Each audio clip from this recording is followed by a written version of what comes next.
How to trim voice memos on your iPhone.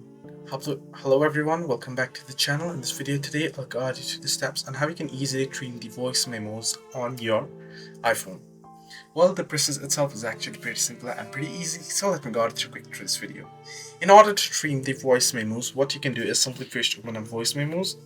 Once you've opened it up, you'll be able to find the particular voice memos. You want to simply tap on it and open it up. Once you tap and open it up, you'll find the little here icon, as you can see on the left hand side. You can tap on it and this page will open up. Now in order to trim on this page, you want to simply, all you got to do is tap on three dots here at the top and you can see trim option. Tap on trim and now you can go ahead and trim it as per your want and need. So this is how you can easily trim voice memos on your iPhone. Hope this video has helped you.